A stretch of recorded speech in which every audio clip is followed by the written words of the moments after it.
The broadcast is now starting. All attendees are in listen-only mode.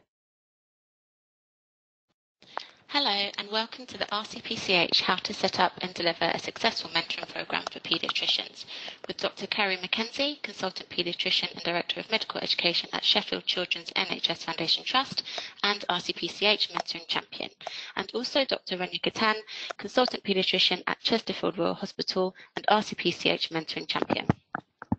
The webinar will last approximately 45 minutes with some time for questions at the end. If you'd like to submit a question, please do so through the questions box and they will be addressed at the end of the presentation. So I'll now hand over to Carrie to begin with the presentation.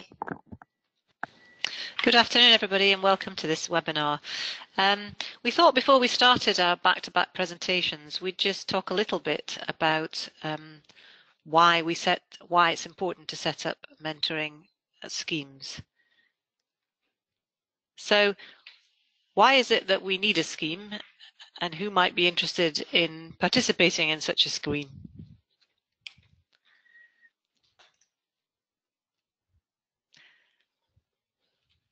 So we recognise that there is a need for a robust support system for doctors at all levels of their career, and according to the RCPCH member survey back in 2013, it was clear that there was a recognised need to close the gap between potential and performance, and there's no doubt that this improves resilience, retention and recruitment.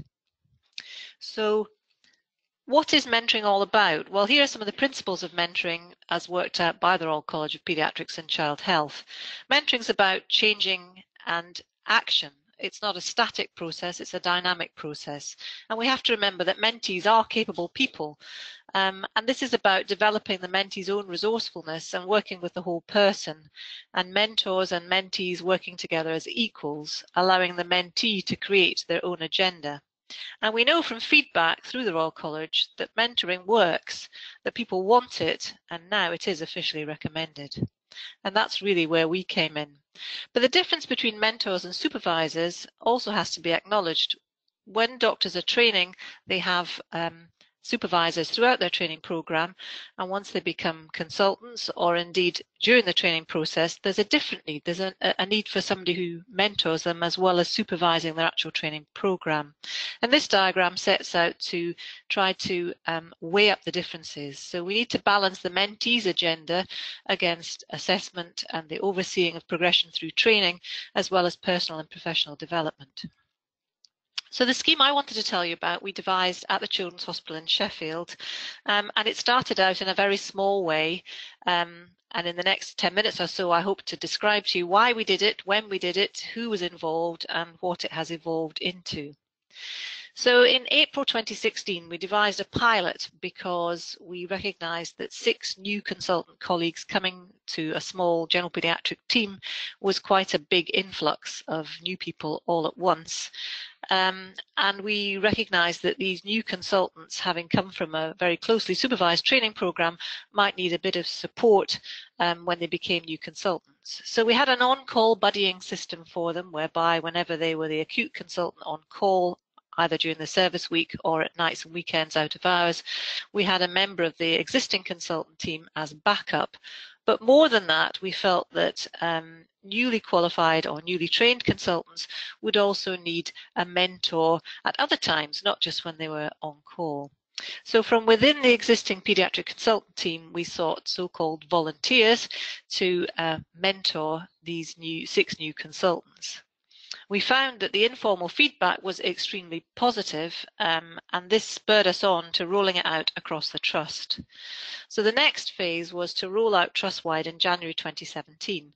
And at this point, I emailed all consultant colleagues within the organisation, which is about some 180 colleagues, and I asked for expressions of interest, or EOI, from those who'd recently been appointed as consultants, and I also got our HR department to give us a list of new starters. So all in all, we had 37 new consultants who wanted to be mentored. So these were our mentee population. 3 of the new starters voted with their feet and said right at the beginning that they didn't want to be included, and that was largely because they'd been consultants elsewhere and didn't feel that they needed new consultant type support. We asked the mentees to express a preference for their mentor, bearing in mind that this is now a trust-wide scheme, so we have every discipline represented from radiology through neurosurgery to general acute paediatrics, gastroenterology, paediatric intensive care. And we asked people to express a mentor preference from the list of 26 mentor volunteers who came from a variety of these backgrounds. We asked them to nominate a first choice and a second choice, and we also asked people to say if there was somebody that they absolutely did not want to be supervised by. And when it came down to it, we had 9 mentees who got their first choice, and a further mentee who wasn't able to have their first choice got their second choice. 3 or 4 months into the scheme, we sent round a short questionnaire asking people for their views on the scheme, and our response rate from the mentors was 62%, which I was quite surprised about, and only 27% of the mentees responded. However, the feedback was very positive in that we asked them to describe the level of support offered by their mentor, and this is a selection of some of the things that were said. So feedback varies from it being a great scheme and very useful to being fairly low level, with mostly encouragement but helpful advice about things like appraisal.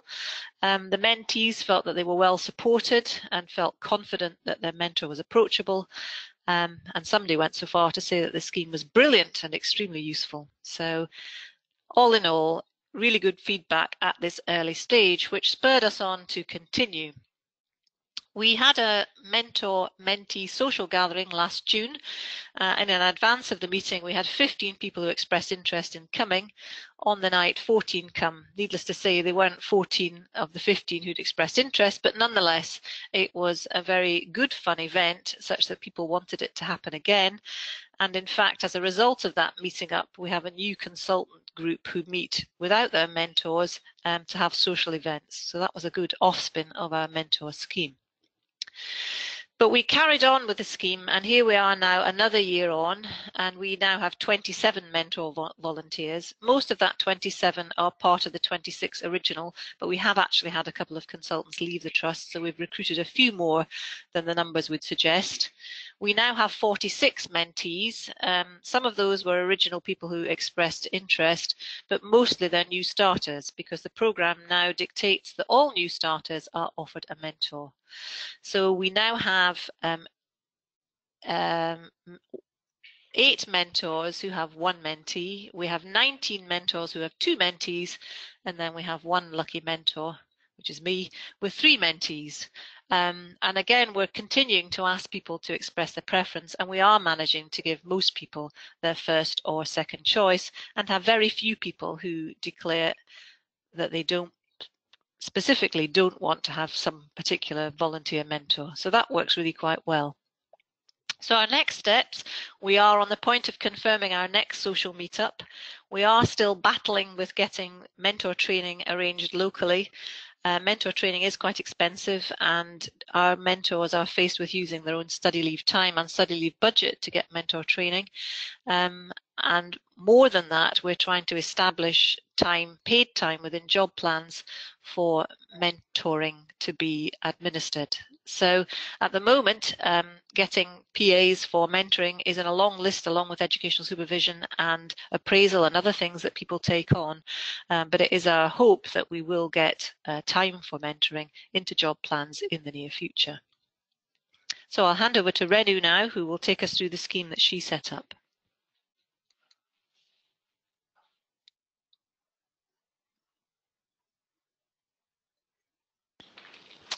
Good afternoon, everyone. My name is Renu Khetan. I'm one of the consultant pediatricians in Chesterfield Royal Hospital, and I'm going to discuss the mentoring program that we initially initiated in October 2016, piloted in February 2017, and rolled it out in August 2017. We are nearing to complete our first year of rollout, and we are extending it to senior trainees to be mentored by consultants and also new consultant mentoring. Our scheme is now endorsed by the college as well, which is great. And what I'm going to do in the next 10-15 minutes is discuss the aims and objectives of our program, followed by discussion about the pilot in a little bit of detail for you to understand what steps we exactly took to establish the program, and then finally what current holds for us. So moving on.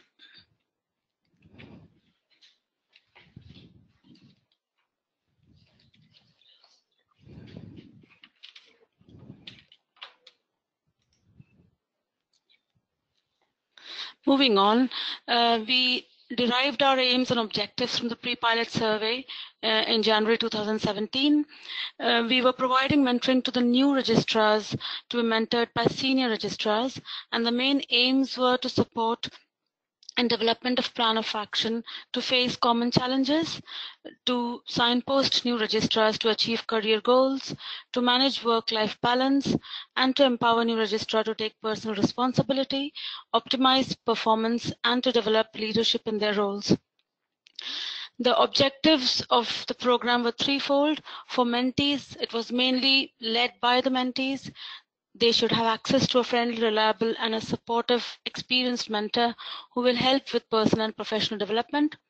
For the mentors, it was to enhance their mentoring skills and as well as advanced communication and supervisory skills through formal training, and then development of these through practical application.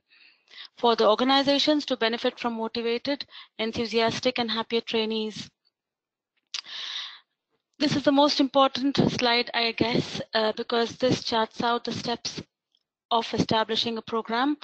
The most important step is having a mentoring champion who is motivated and enthusiastic to take it forward. It's all about communication and expressing how mentoring helps. The second step is talking to senior head of school, TPD links, getting admin support from the deanery. The third important step is once you have a senior buy-in, you then develop a steering committee and delegate roles and responsibilities to each of them. Once you have a steering committee, you then have to advertise for mentors and supervisors pool so that you can train them and then you can set up your pilot. You also need to develop resources. You don't have to reinvent the wheel because there are plenty of resources that the college has. You can use those like a mentoring booklet or application forms. The next step is starting the pilot and reviewing it quickly so that you can improve as you go along, followed by rolling out and extending it to a wider group. You can then get it endorsed by the college and then help other deaneries to develop mentoring programs. What I'm going to do is discuss the pilot in a little bit of detail as to exactly what we did at each step. So our pilot aims were that it was going to run for 6 months. It was mentoring for ST4 trainees to be mentored by senior trainees, the ST7 and ST8. All the ST7 and ST8 mentors were provided with a consultant supervisor, and that we were going to be compliant with the RCPCH mentoring standards. We then set out our pilot timelines and programs as to what we are going to do in what month and who is going to do it in a very clear fashion. The first thing is recruiting of mentors and mentees as well as the supervisors. And the way we did it is by advertising it at all platforms. We advertised it via the virtual learning environment, the deanery newsletter, the training days. We developed a generic email so that they can correspond with us in a safe manner. And also we emailed consultant supervisors who were interested in supervising the mentors. This was then followed by creating, once we had the mentors mentor pool, we provided RCPCH endorsed course on 2 different days.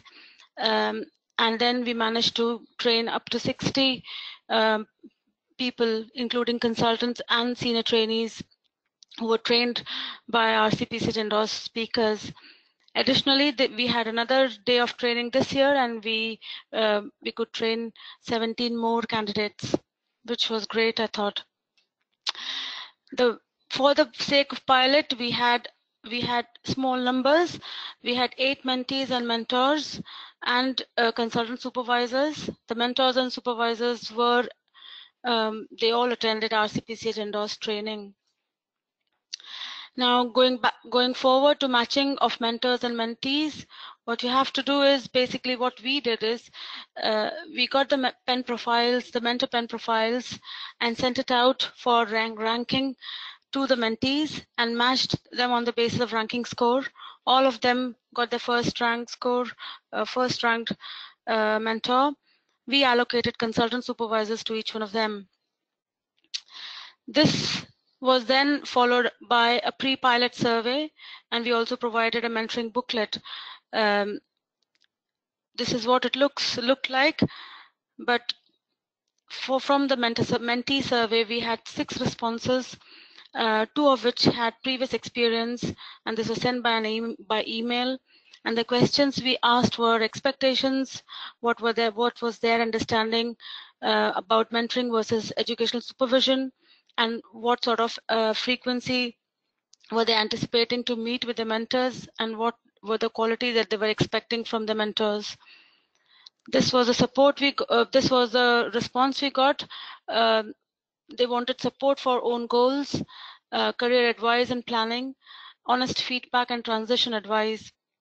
And they felt that mentoring is informal, relevant, broad and individualized. They preferred to meet their mentors every 2 to 3 monthly.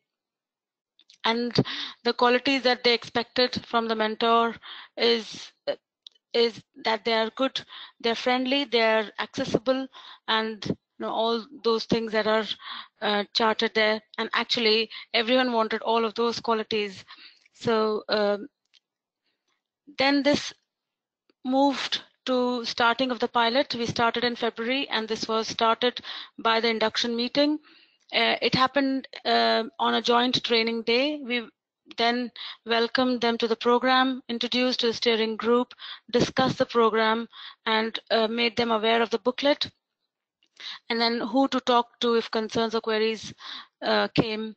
And we gave opportunity for questions at that point in time. After start of the pilot, we then went on to 3 mentors meeting every 3 monthly. Mentees were advised to or were encouraged to initiate the contact at least 3 months, and it lasted for 60 minutes. And there was post-meeting written reflection. And there was ongoing support. We formed a WhatsApp group when we troubleshooted their queries. There was a booklet, the VLE, and email, and also consultant supervisors for mentors for troubleshooting their queries. The initial mentee feedback, we did a quick PDSA cycle after the first meeting, and we got 3 responses. They all felt that the booklet was very helpful and that they were going to discuss their goals in the next meeting. We encouraged them to have an agenda for the next meeting, to have it a concrete discussion. The improvements we made at that point in time is we wanted more mentors. This was prior to the training that was arranged, and clarity on what topics were needed to be discussed. We then also provided, as per college guidelines, top-up training on 2 occasions in the 6 months, where all mentors were invited, and they shared their successes and also the challenges, and we all learned points, summarized and disseminated it across. Followed by this, we had a post-pilot survey where mentees 4 responded, and the questions we asked were expectations met, whether this was a different type of support from educational supervision, whether they would recommend to others, and what were the areas for improvement. We got the responses, free text themes based on the following: credibility and experience, where mentees told us that mentoring provided by a peer or a near senior was more relevant and legitimate, that the support from someone who has been in the same situation, and that there was good opportunity to get to know a senior trainee. In terms of support and approachability, they felt it was informal. They were able to focus on particular areas that were not being covered by an educational supervisor. They felt that they were very approachable, motivated mentors, and they were geared up to take up their concerns and learning needs. For the organization, they felt much less like a tick box exercise than usual educational supervision. For career progression, they felt most of the long-term perspective on their professional and career development were covered. The mentors' responses were 3, and the questions asked were what were the benefits they had, did they enjoy being a mentor, and how did they benefit? And these are some of the responses. I'll let you read them, but we had very good response, and they formed a positive relation, and they could help mentees think through their problems essentially, and they strongly agreed that it should be disseminated widely.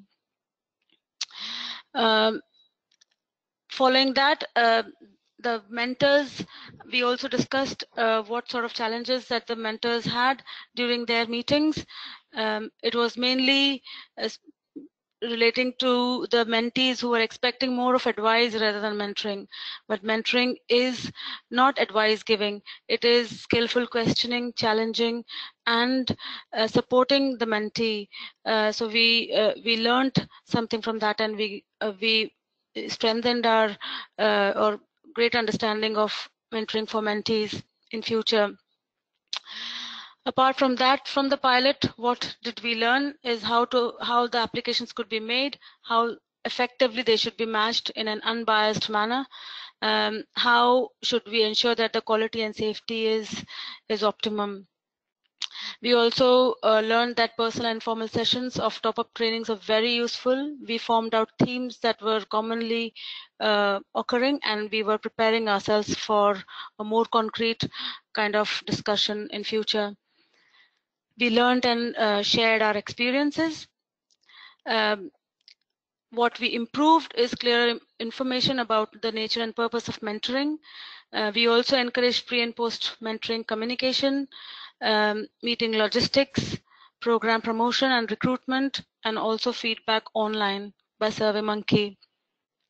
Finally, we rolled it out in August 2017. We got 19 more pairs, and it was further extended to senior trainees to be mentored by consultants, and we had 7 senior trainees. We did not include them in the official program, but there's a plan to do that this year round. We developed a yearly program with timelines and rules and responsibilities have been delegated. We have a framework which outlines all these roles and responsibilities. And we're looking ahead for a new consultant mentoring. This is our yearly rollout program. Thank you very much. Are there any questions? Thank you, Renu and Carrie. A couple of questions for you. How much is a pilot scheme likely to cost? The pilot scheme for the East Midlands Peer Mentoring Program did not cost anything. The East Midlands Deanery provided training. I think they got it. That was the most important step that was provided by the head of school. But apart from that, we did not need any money for anything. We at the Children's Hospital in Sheffield had no funding. In retrospect, I think it would have been helpful to identify funding for training for mentors. I suppose the advantage I have in that I am Director of Medical Education now, and so we can identify some money within our budget to set up some training for mentors. But the mentors who have been trained have gone and found training on their own without it being provided by the scheme. Thank you both. We have another one. How can I encourage buy-in throughout my organisation? Pardon? How can I encourage buy-in throughout my organisation? I think for our East Midlands program, I was a mentoring champion, and I attended the college workshop, and in a very clear fashion, I emailed all the senior consultants in the deanery, most importantly the head of school, and then she was herself very motivated and provided me a TPT link. And then it's all about communicating and enthusing people to come into your like-minded trainees to join your program. I think for us, it's quite a different situation really, because ours is a trust-wide scheme, and so the way that I encouraged buy-in was to get the medical directors and the medical director on board with the scheme, and to get agreement that this would be, if you like, mandatory. So all new consultants now are offered a mentor. The difficulty will be keeping up with the number of new starters and finding enough consultant mentors for all the new mentees coming through. But there's certainly no problem with buy-in, and interestingly, having rolled it out initially as a pilot and perhaps having some reluctance, we now have people on appointment as new consultants contacting me saying, how do I get a mentor? Which is really quite a turnaround, because this is still a very new project, but already it's become an expectation that people will have a mentor. Thank you. And one more. How much of my time is it likely to take up to set up a scheme? And can I get PAs? I think this might have been covered. Can I get PAs allocated for it? It depends on how much support you get from your senior buy-ins, and as well as how many trainees are enthusiastic and motivated. For our program, we did the initial bit for 6 months and started the pilot. So we initiated in October and started the pilot in February, which was quite swift because we got all the support that we needed very quickly. So it depends, but you have to communicate and ask for people in a very convincing way, I guess. I think for us it's been quite fortuitous in that we're just having a review of the job planning process trust-wide, and so this has been timely in that I've been able to suggest to the medical director who's overseeing the project of a review of job planning that in actual fact there should be time allowed in job plans for mentoring, in the same way that there should be time allowed and PA allocation for educational and clinical supervision and appraisal. So I think it is important to get in at the highest level and make sure that a mentor scheme is part of the job planning process. Brilliant, thank you. And just one more, do you have any suggestions as to how to secure funding at all? I don't think, apart from training, there's a lot of funding. You just need some admin support from the deanery, because they can cascade information quicker. And you just have to set it up.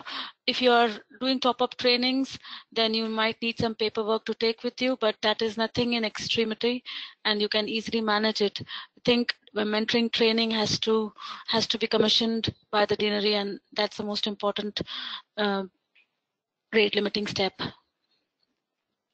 Yeah, I think if you're looking at a training program for doctors in training, then it's important, in fact imperative, that the deanery HEE are included in the setup cost. I think if it's a trust-wide project like ours, then any cost associated will have to be taken up through the hierarchy of management, so the medical director, and in our case PGME. And because I have admin support within our postgraduate medical education department, the administrative side of it is pretty much covered. But when it comes to training, that is a more difficult thing, and we are reliant on our consultants using their own study leave time and study leave budget in order to get mentor training, although I am optimistic that we will run some local training using the expertise of others around us. Thank you very much. That concludes the question and answer session. Thank you for joining us today.